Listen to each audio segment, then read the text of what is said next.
This is the Almost Timely newsletter for the week of October 16th, 2020. What's on my mind this week? Some takeaways from MarketingProfs B2B Forum 2022.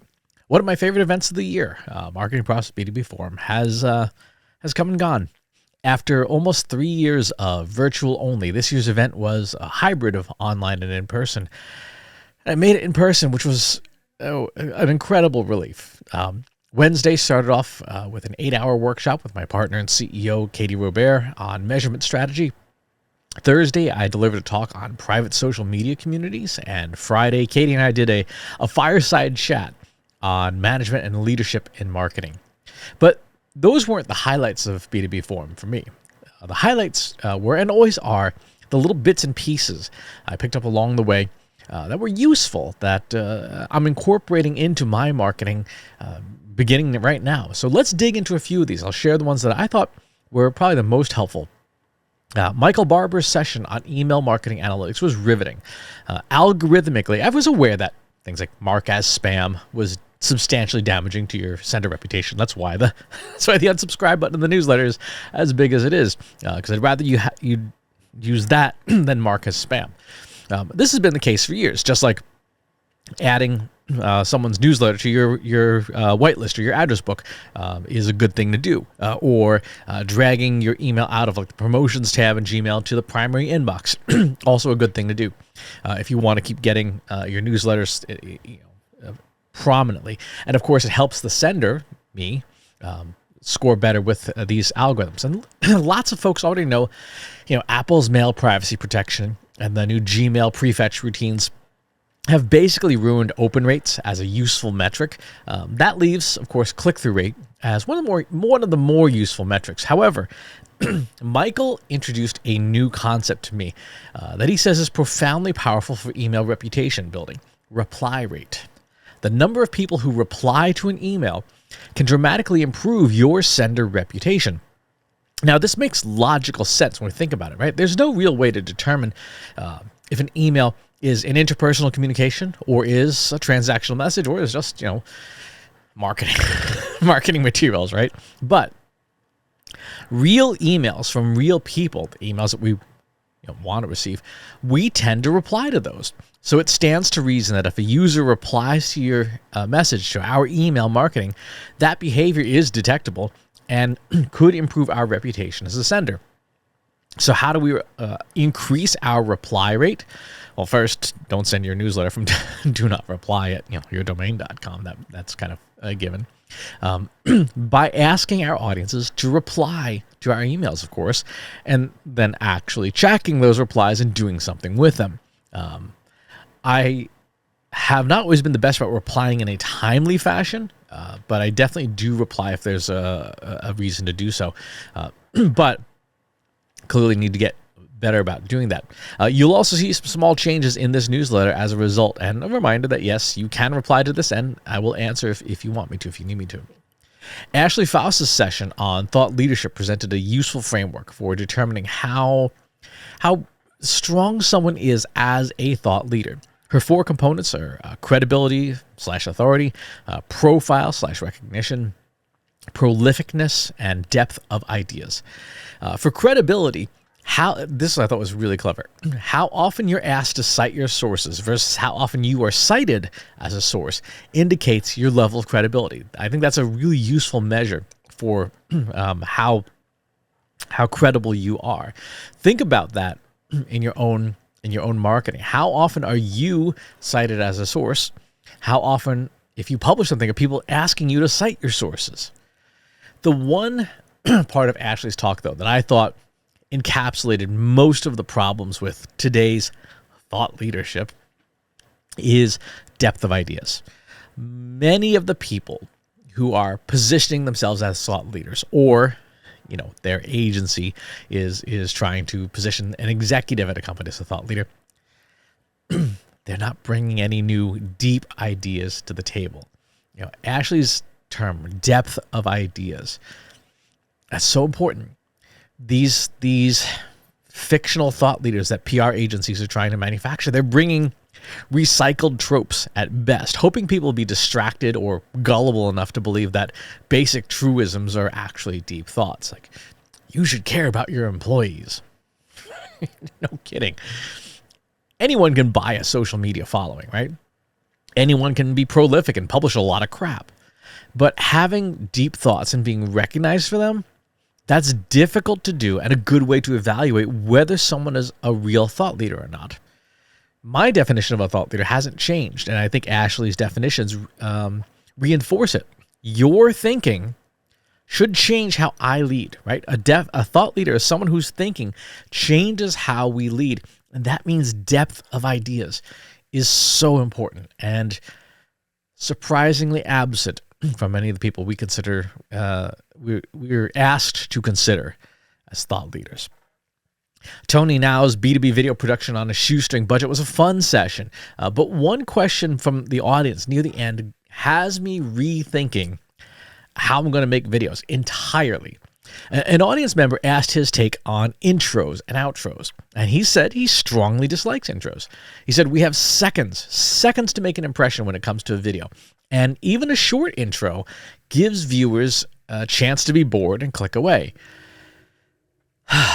Well, that blew my mind, and yeah, I've never put video intros on the Almost Timely videos, this one, but I do have intros on You Ask, I Answer, as well as mind readings. And yet, when I think about it, many of my favorite YouTube channels have zero intros on their content too. I'm thinking about just not using them anymore on those videos. Maybe I'll put a little, lower third on it, just so you know which video channel series you're watching. But just jumping right into the content as Tony recommended. What do you think? Should I chop the leading 10 to 15 seconds and just jump right in? Let me know. Hit reply. Finally, I sat down at one of the early morning breakfast roundtables with Andy Crestodina from Orbit Media Studios. There had been a mystery I didn't fully understand in my Google Search Console data. My impressions for my site, the appearances in search, keeps going up, yay, but my clicks are either flat or slightly declining. I said, what's going on here? Why, if my impressions are increasing, it means Google thinks I'm more relevant, so why am I not getting clicks on it? It's not like my site's horrendously ugly or something. And took one look at it and said, almost certainly Google's just keeping more of your clicks for itself. Right? Google has been devouring click traffic for a long time now. And it's just getting worse and worse and worse. Well, that was the answer I've been trying to find for a couple months now. I'm not happy about it because there's not much I can do about it, but at least I've got an answer now. Then we got onto the topic of striking distance. He has this idea of something called striking distance, pages that are almost on page 1 of search results. So, page 1 would be position 1 through 10. If you look in Google Search Console, your page's position for any given term is 1 through 10 means it's on the first page in desktop results and near the top of mobile results, because there is no page in mobile results. You just thumb through your results, but certainly for desktop, 1 through 10 does matter.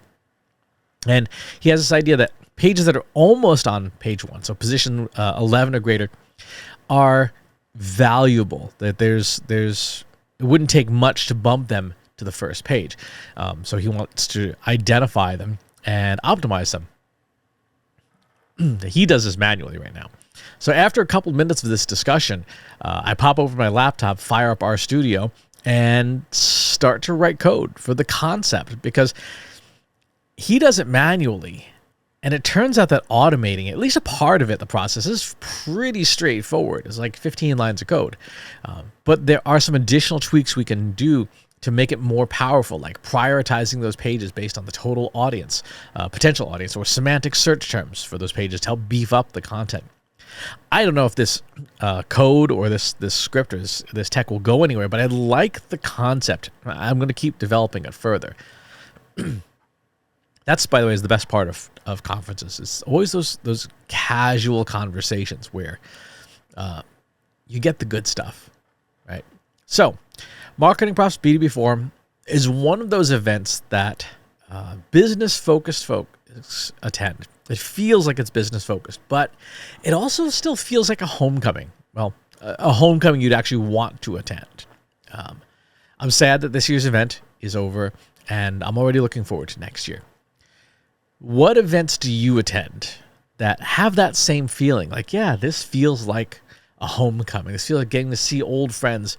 It feels like getting paid to see old friends, right? What events are like that for you? Hit reply. Let me know. All right. In the news this week, some stuff that I'm publishing. I did a whole piece on identity marketing, what it is, why it matters, and how dangerous it can be. So go check that out.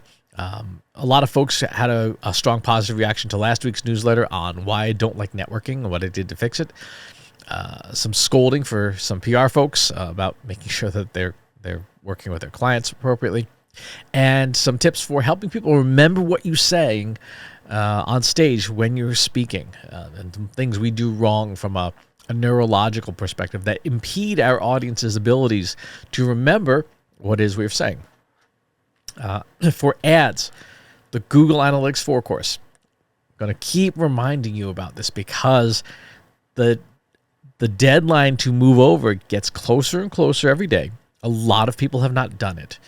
A lot of people kind of assume that they'll just move over in July. And remember, when you move to Google Analytics 4, your data does not go with you. So every day you wait is a day that you will not have year-over-year data next year. This time next year, it's October 16th, right? If you switch over to Google Analytics 4 on July 1, you won't have year-over-year data until this time next year. So take the course, get going, please.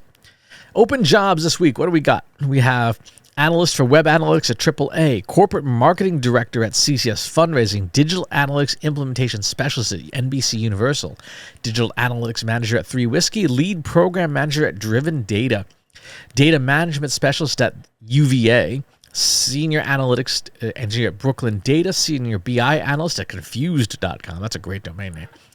Senior content marketing specialist at Scott's Cheap Flights, senior digital analytics architecture at Media Monks, software development engineer at Fred Hutch Cancer Center,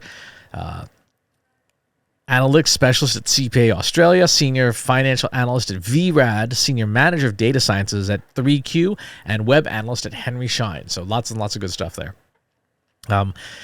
In the news also this week, we have social media branding guidelines. Meta is getting rid of Facebook Instant Articles. So remember all those plugins we installed on our WordPress websites to support Facebook Instant Articles? They're going away. So you can just uninstall that stuff now.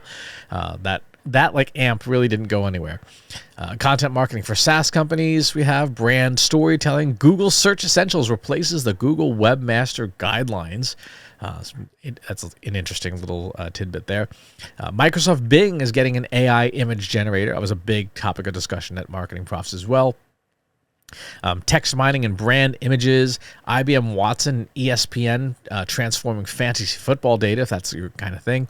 And in random stuff, a really interesting piece on that shows you what indigenous land you're on right now, and a critical review of a vaccine analysis from Florida, the state of Florida published, and it's almost 100% wrong.